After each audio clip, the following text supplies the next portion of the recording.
Yeah.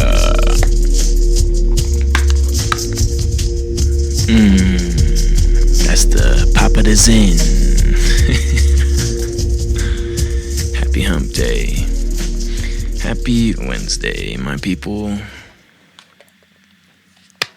Oh, good little sound effect. I think I'm going to start introducing a little bit more actual ASMR into these. That was kind of partially the reason I started this, and yeah, I know I got mixed reviews on the first episode with the ASMR. Still trying to figure out exactly how I want to structure it. You know, I think what I was doing with the Guess the Noise was fun. Yeah, but I think from here on out, I'm going to always make sure to have a yummy, delicious snack in front of me, or maybe some cool noise-making things that I can just like fidget with. So let's get straight into it. This one right here is from AITAH. Am I the asshole? And it says, advice needed. My 37 male wife, 39 female, used to be so kind, compassionate, fun, funny, and sexy. She was overweight for most of her life and lost the weight in late 2024. We used to have fun together. She used to spend a lot of time with the kids. Now, she doesn't spend much quality time with the kids. She's going out all the time. She admitted that she dresses and acts in a way to get attention from young guys. She's loud. She brags about how she looks. She's just annoying now. Recently, we got in an argument about our sex life. I told her she just lays in the bed like a dead fish. What are you, in high school? She said I should appreciate that she's smoking hot now. I told her she was a better wife, lover, and mother when she was fat. That I prefer the woman I fell in love with instead of this annoying mean girl. Am I the asshole? Hell the fuck no. I mean, I have never been in her situation, but this is kind of that situation where, or that, you know, philosophical diagnosis where people who want power should never be in power. It's like how in Captain America, they picked him to become Captain America because he never had any power. He'd always known what it was like. Oh wait, that's kind of the opposite. Because he was a good man deep down. He never quit. That was his thing. And this actually should be the same story. She, you know, was always bigger. And clearly people in her life had no problem with it. You know, they loved her for it, and that's amazing for her. She lost a lot of weight, started getting more, I don't know, objectively attractive, and she has this new power, and she's getting lost in the sauce. She's getting drunk with it. She's neglecting her children and her husband who loved her no matter what. Yeah, she's going to lose him, and then she's going to regret that, and then maybe, I don't know. I'm not a fortune teller, and I don't know everything. I barely know anything. But this dude is definitely not the asshole. Sorry, bud.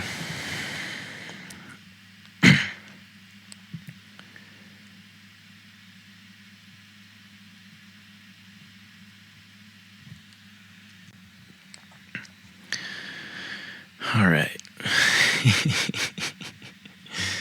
think we do have some interesting ones. One is very on the nose of some present day conflicts. And I think from what I can tell from a story like this, it seems like there would be an equal sided debate over this. I know where I stand, and let's just go. It's from IATAH, advice needed. I, 27 female, have known my friend 30 female since I was very little, and they are male to female trans. My adoptive family and her family live next door to each other, so we grew up playing together. I was adopted by a white American family who moved my ethnic name to my middle name and gave me another first name because they were afraid I was going to get bullied. As I got older, I realized the name they gave me is not true to myself, and I asked everyone to call me by my ethnic name. This happened around a decade ago as I reconnected with my culture of origin. Rock on. Anyway, everyone has had no issues with calling me the correct name, except for this one person. Before they came out, it was an issue, and it persists to this day. I have sat down with her 3 times at this point and explained how much it hurts me and brings up a lot of trauma, and she gives me the common excuses of it's too hard to pronounce. Oof. Okay. And she forgets, but she will make an effort. Too hard to pronounce. Shut the fuck up. Fast forward to last night. We were hanging out, and she made no effort to call me by my name after being reminded and asked several times. Obviously, I was irritated, and I asked, "How would you have liked it if I kept referring to you as your dead name? It brings up trauma for me too. Please stop." She absolutely lost it at me, stormed out of my apartment, and refuses to speak to me. Am I the asshole? No, you're not. No. Both of you guys should be allowed to be called whatever the fuck you want. And if you have somebody in your life that refuses to do something like that, personally, I wouldn't have that person in my life. I understand there's tons of people out there who refuse to, for example, a trans person refuse to refer to them by something else other than their dead name or by their pronouns they prefer. But also, I can pretty much fucking guarantee that those people are not friends with trans people or friends with, people in the LGBTQ community. I mean, personally, I could give a fuck what anybody does with their own life. And I would hope that if I called somebody something they didn't wish, it wouldn't be understood that it wasn't on purpose, or, even if I had been told, like, it's possible to be forgetful, and, it would never be out of malice, is my point. But, especially considering this is kind of on one side we have a clear person. Maybe they're not a person of color. Maybe she's Russian and she just has a really intricate name. Still, what a extremely graceless act to claim it's too hard to pronounce when you yourself wish to be called and seen as a different quote-unquote person than you had been for, I'm guessing, a majority of your life. Drop that friend. That's a shitty friend. That is a terrible friend. And you know what? Hey, I'm all for making up and making out. I hope they stay friends, but that's shitty. That's not cool. That's so, kind of ridiculous. Ooh, another one from AITAH. Again, advice needed. Posting it from a throwaway account. I don't have a good relationship with my family, but my girlfriend is big on family. I, 29 male, had a small birthday gathering last weekend. My girlfriend planned the whole party, from beach setup to food, with a few close people. I wasn't even going to do anything, but she insisted, said I deserved something good, so I agreed. My dad showed up. We don't have the best relationship, but I let it slide because I figured for once it might just be normal. Of course, he brought one of his friends. Let's call him R. R has known me since I was a kid. Always treated me like some broken project. Never really respected me, but pretends to. I hated him always. So we're all sitting around, eating, talking, and R starts making comments. At first, it was small stuff. He asked my girlfriend how she puts up with me. Laughed, said she must be a saint. I just ignored it. My dad laughed too. No surprise. Then R leans over and says, loud enough for the table to hear, "You're really doing charity work with this one, huh?" He points his fork at me like I'm some sort of stray she picked up. Everyone goes quiet. My girlfriend just froze, didn't say anything, but I saw it in her face. She was humiliated. She planned everything, and it was her night, and he made it ugly in front of everyone. I didn't think, and I got up, walked over, and punched him straight in the face. He fell back and started yelling, asking if I was crazy.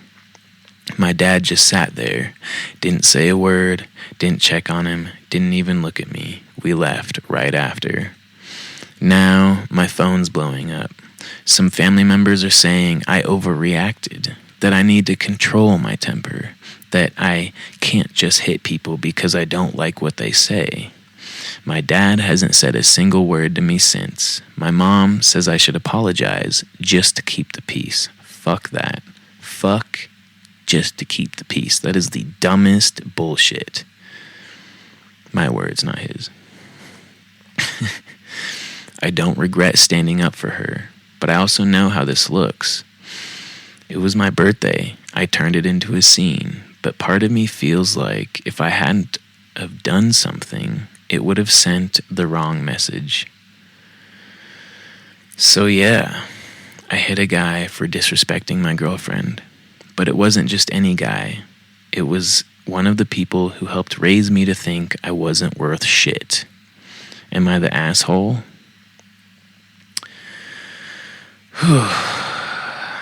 Yes and no, maybe. Perhaps I'm not mature enough to think you were the asshole, because it is terrible how some parents treat their children and how they allow the people and the the types of people they might allow into their children's lives. And I think standing up for yourself as a child of abusive parents is one of the hardest things you can ever do, anyone could ever do. I mean, how many lucky people out there get to look at their parents as some sort of superhero, when they're young. They get to look at them like they can do no wrong. And they get to look at them with trust and guidance. And I don't know if that's rare or more common than we think, but I think standing up for yourself is very important, especially in family situations. I mean, they say blood is thicker than water, but people have often and have been misusing this quote for I don't know how long. I don't know when it got shortened, but it originally was, the blood of the covenant is thicker than the water of birth. Covenant meaning, brotherhood or a family that you choose, essentially. And I think it is extremely toxic in a lot of family dynamics and situations where you are expected to protect and take any bullshit your family throws at you, no matter what. And that traps lots of people into, giving up their lives, their health, their money to extremely abusive and toxic people who are, in truth, manipulative and narcissistic.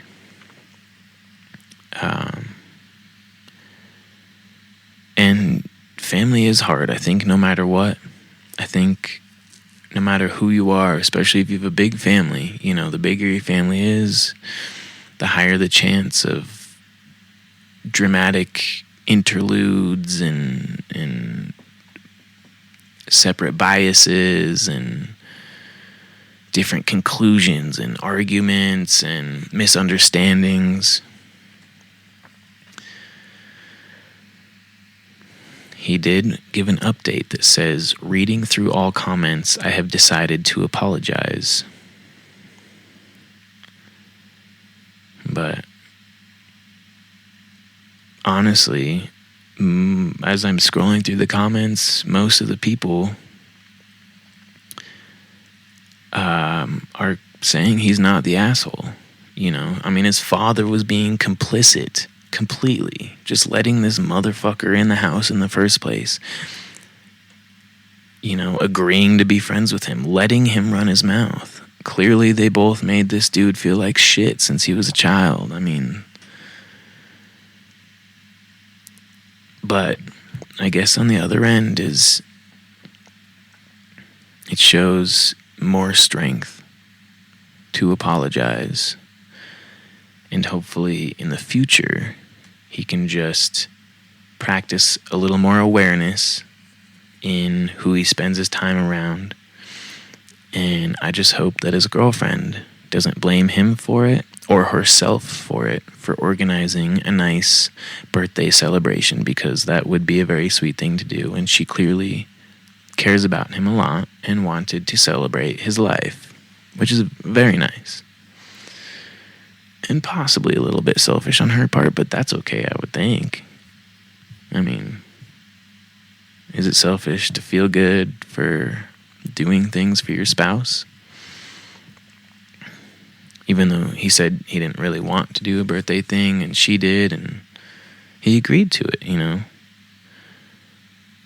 And he also said she was big on family. Maybe she didn't totally understand what his family was like. So, anyways, lots of learning going on. Hopefully lots of understanding, patience, possibly some long talks in the garage. I don't fucking know. a nice walk through the woods to clear the thoughts. Maybe a couple of hard workouts, or like a session at the skate park. Maybe a cooking class, or one of those wine and paint classes, to have some laughs and paint out your feelings. Get a little drunk with some paint. Okay, this one is kind of interesting. It's from Vent. My mom is obsessed with a serial killer named Rex Heuermann. She has a delusion that he tried to murder her and she got away. She is also convinced he is sending hitmen to kill her. I'm sorry, a serial killer sending hitmen.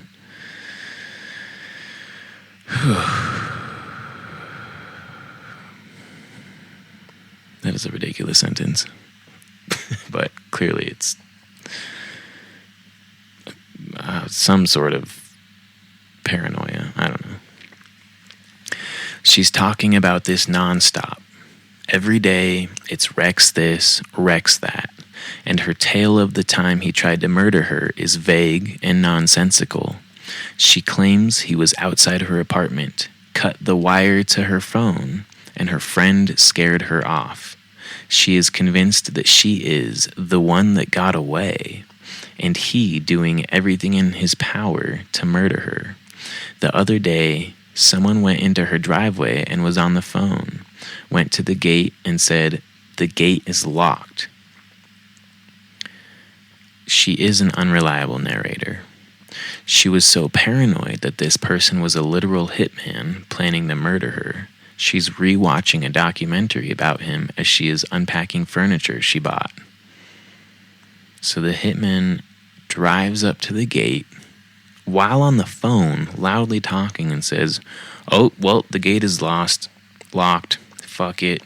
Guess I won't get paid my 10, 20 grand, however much it costs to kill somebody these days." I'm sorry, this is so dark, but it's kind of funny. She suffers from PTSD and has had a rough life. People have robbed her before. She was very involved in gang and drug life in NYC in the 1990s. But there's no real logical way for the serial killer to go anywhere near her. She was never in any area he was active in. She is not the demographic profile of his victims. He doesn't even know Harlem very well, let alone go killing there. She is in contact with the prosecution. She is one of the victims listed now, though lack of evidence, she will be dismissed or thrown out of court. It's kind of tiring to live in a house with crazy people. Oh shit, y'all live together? Oh my god, that would be so draining. Oh my gosh. Unbelievably emotionally taxing, I'm sure. It's kind of tiring to live in a house with crazy people. I wish I did not. That is all. Yeah, I wouldn't wish that either, man. Shit. Or girl, I don't know. I call everybody, well, no, I call everybody dude. I don't just call chicks man, but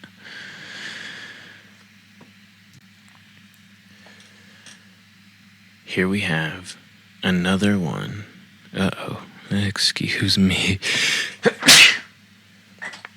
Hooey. We're just going to finish off with one more from AITAH. My family is very complicated. I stay very far away from them most of the time, or they bring their drama to me. Not to do too much, my sister and I are 3 years apart. I'm the oldest, and she's the middle child. We both were raised by our mom and dad, but two of us acted differently. I was more laid back, and my sister was more wild. She loved to be free.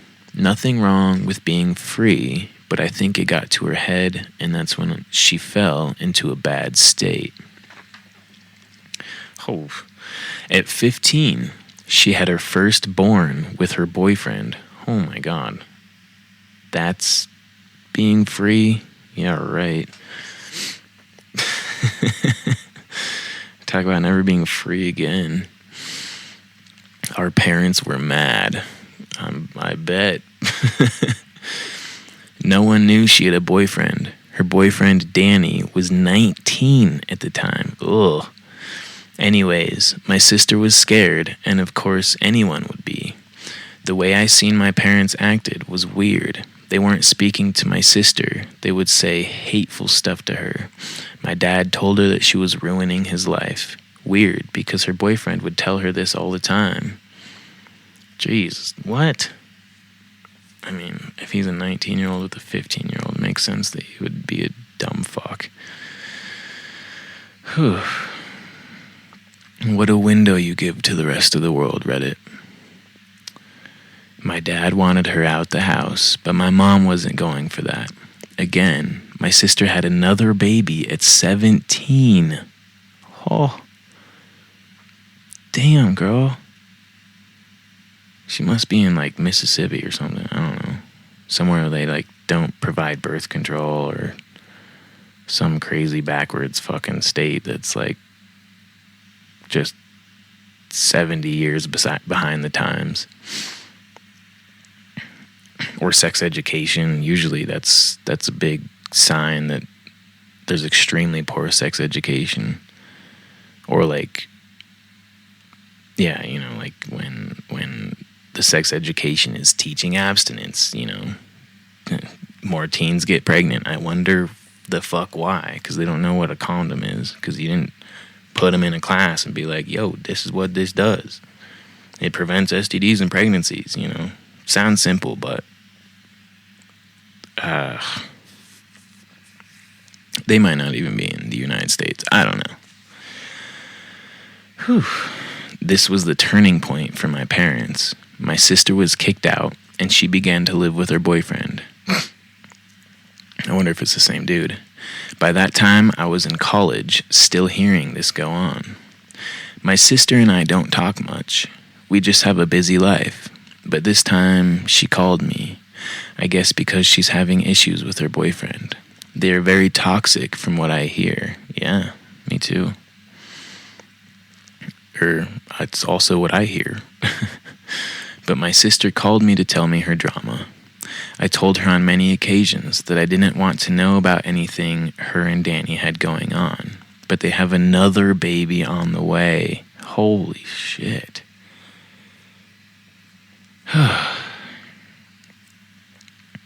It wasn't any of that. She was calling to tell me. She just started asking me questions. I answered. She asked what I was this weekend, and I told her I'm going on a trip with my friends. I guess this made her feel some way. She told me I shouldn't be going on trips all the time because it's not fair to other people. I was so confused. She does this projecting stuff a lot. When she sees girls her age, she gets sad or mad about it, then vents. I told her I'm allowed to go places, so I don't care if it's not fair to other people.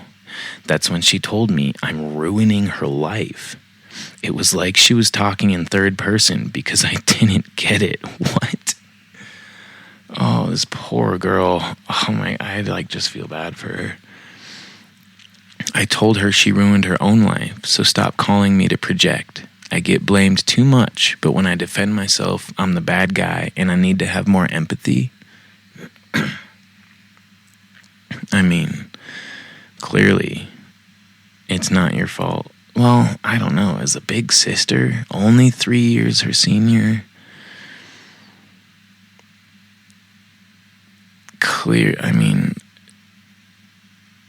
I think as an older sibling that is that close in age to a younger sibling, it kind of is, was your responsibility to be a guiding light, a source of trust. I mean, sounds like nobody knew she had a boyfriend. Kind of sounds like that whenever her younger sister got in trouble or did things bad, and maybe her parents gave her backlash, she also did in the same way, and she created a space that pushed her younger sister further into a void that she could not come out of. Because, yeah, protect your younger siblings. It's so important. You know more than they do. You've had more life, and you're not their parent. You offer this much different space of trust and guidance and love. All siblings are kind of in it together, right? I mean, at least you should be. I know there's some bad eggs out there and whatnot, but obviously people are going to make their own decisions, and there are consequences to those decisions. But the empathy you could show is, or at least maybe it's too late, but was creating a safe space to help try and protect your younger sister from situations like this. From situations like a 19-year-old, like, preying on her, essentially. I feel bad for that girl. Shit just sucks sometimes, and, God only gives his toughest battles to his strongest soldiers, right? I don't know. I don't know how comforting that is to people in seriously tough situations. I'm sure it's only comforting to the people that feel that no matter what, they are becoming stronger, that they are learning, and that they will make it through, life intact. Anyways, that kind of was a little bit of a sad note to end on, so I apologize, but it has been a sweet half hour. I'll see y'all next week. I hope everybody drinks some tea and eats some vegetables and some good foods and works out, fairly often, or physically, emotionally, spiritually. Read a bit, listen to some music, contemplate yourself, show some patience, grace, and love, and just get out there in the world and be cool.